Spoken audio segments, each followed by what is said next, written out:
क्या आप अपनी कंपनी के लिए एम्प्लॉयज़ का पहला सेट हायर करने जा रहे हैं? आपको रहना होगा सावधान। कुछ पॉइंट्स के ऊपर आपको करना होगा काम। जी हाँ, अपने स्टार्टअप को सफल बनाने के लिए हर एक एंटरप्रेन्योर खूब मेहनत करता है और सफलता की राह पर आगे बढ़ता है। हालांकि इस राह पर सभी के सामने एक समस्या ऐसी आती है जब वह अपने सभी काम अकेले नहीं कर पाते। इस पॉइंट पर उन्हें एम्प्लॉयज़ की ज़रूरत पड़ती है। अगर आप भी ऐसे किसी मोड़ पर हैं और सब कुछ अकेले मैनेज नहीं कर पा रहे हैं, तो आपको अपनी कंपनी के लिए पहला एम्प्लॉयज़ का सेट हायर कर लेना चाहिए। हालांकि एम्प्लॉयज़ के पहले सेट को हायर करते वक्त आपको कुछ चीज़ों का खासा ध्यान रखना चाहिए, वरना आप मुश्किल में पड़ सकते हैं, विफलता के करीब पहुंच सकते हैं। आइए जानते हैं कि हायरिंग के समय किन चीज़ों का ध्यान रखना चाहिए। तो हेलो नमस्कार दोस्तों, इंस्पायर फैक्ट्री में आप सबका फिर से बहुत स्वागत है। अगर आप चैनल पे नए आए हैं तो चैनल को ज़रूर सब्सक्राइब करें ताकि और भी वीडियोस आपको देखने को मिले। यहाँ पर मैं आपको बताना चाहता हूँ कि यहाँ पे आपको एक ही तरह का कंटेंट देखने को मिलता है। तो चलिए शुरू करते हैं बिना किसी समय के ज़ाया किए। पहला पॉइंट आपको जो ध्यान में रखना है, पर्सनल असेसमेंट। हायरिंग करने से पहले आपको ये आकलन कर लेना चाहिए कि क्या आपके स्टार्टअप के लिए हायरिंग का सही समय है। आपको यह हमेशा याद रखना चाहिए कि बहुत जल्दी हायरिंग कर लेने से आपके खर्चे बढ़ जाते हैं। इसी तरह अगर आप देर से हायरिंग करते हैं तो इससे आपके स्टार्टअप की ग्रोथ प्रभावित होती है और आप मार्केट में पिछड़ जाते हैं। इसलिए ज़रूरी है कि आप सही समय पर हायरिंग करें। जब आपको लगे कि किसी शख्स को देने के लिए आपके पास कम से कम 3 से 6 महीनों का काम है, तभी हायरिंग करें।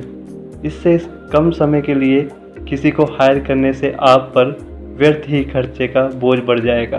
अब बात करते हैं दूसरे पॉइंट की, लीगल ज़रूरतों की समझ। हायरिंग करते समय एक एम्प्लॉयर के तौर पर अपने कानूनी दायित्वों को समझने की ज़रूरत होती है। कुछ चीज़ें जिन पर आपको सोचने की ज़रूरत होती है उनमें employment law, employment contract, tax obligation, न्यूनतम घंटे और तनख्वाह, ओवरटाइम आदि। आपको चाहिए कि आप अपना कुछ समय एम्प्लॉय पॉलिसी पर रिसर्च करने में खर्च करें और यह समझें कि क्या आप वाकई इन सभी जिम्मेदारियों को बिजनेस मौजूदा स्टेज पर उठाने के लिए तैयार हैं। इसके बाद ही कोई निर्णय लें। अगर आप ऐसा करेंगे तो यकीनन सफलता के करीब पहुंच जाएंगे। बात करते हैं थर्ड पॉइंट की, उन्हें साथ रखें जो मुश्किलों में साथ दें। अपने स्टार्टअप के लिए पहली बार हायरिंग करते समय ऐसे लोगों को ना चुनें जो कि किसी ब्रांड के साथ काम कर चुके हों या जिन्होंने सिर्फ बड़ी कंपनियों के साथ ही काम किया है। स्टार्टअप के लिए काम करते वक्त ऐसे लोगों की ज़रूरत होती है जिनमें विफलता का सामना करने की हिम्मत हो, जो सीमित संसाधनों के साथ बेहतरीन काम करने की काबिलियत रखते हों। अपने स्टार्टअप के लिए ऐसे लोगों को प्राथमिकता दें जिन्हें बड़े नामों के साथ काम करने का लालच ना हो।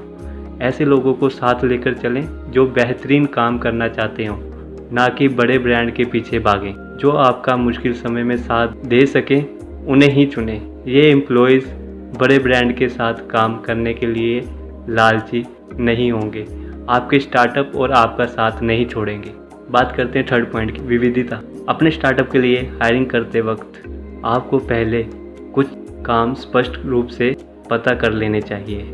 इसके बाद आपको अपनी कंपनी में ऐसे लोगों को हायर करना चाहिए जो आपसे अलग हों और जिनमें अलग अलग स्किल्स हों। अगर आप अपने जैसे लोगों को हायर करेंगे तो कंपनी में विविधता नहीं आएगी और सभी काम बेहतरीन ढंग से पूरे नहीं हो सकेंगे। कंपनी के एम्प्लॉयज़ में विविधता नहीं लाने से आप विफल हो सकते हैं।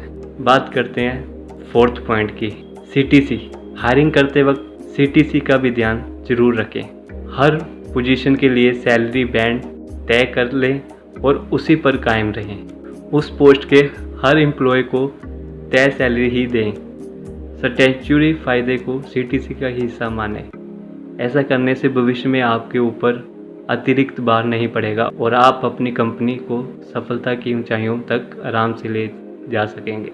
बात करते हैं फिफ्थ पॉइंट की, अनलर्निंग। अपने स्टार्टअप के लिए आपको ऐसे लोगों को हायर करना चाहिए जो अनलर्न करने के लिए तैयार हों, यानी उन्होंने जो कुछ सीखा है उसे बुलाकर नए तरीकों को सीखने के लिए तैयार हों। अगर आपके एम्प्लॉयज़ पुराने तरीक़ों पर ही काम करते रहेंगे और नई चीज़ों को नहीं सीखेंगे तो आपका स्टार्टअप मार्केट में पिछड़ सकता है। इसलिए हायरिंग प्रक्रिया के दौरान अनलर्निंग के गुण पर ज़रूर ध्यान दें। याद रखें कि यही गुण आपके एम्प्लॉयज़ में होना ज़रूरी है। बात करते हैं 6 पॉइंट की, आवेदकों की रुचि का भी ध्यान रखें।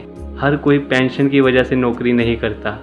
कई बार लोग सिर्फ मजबूरी में नौकरी करते हैं। हालांकि एक स्टार्टअप के लिए आपको ये देखना ज़रूरी होता है कि जॉब प्रोफाइल और कंपनी के लक्ष्य के साथ आवेदक की रुचि है या नहीं। अगर एम्प्लॉयज़ में काम को लेकर कोई रुचि नहीं होगी तो वह काम को प्रोडक्टिव तरीके से नहीं करेंगे और ना ही कंपनी को आगे बढ़ाने में अहम योगदान देंगे।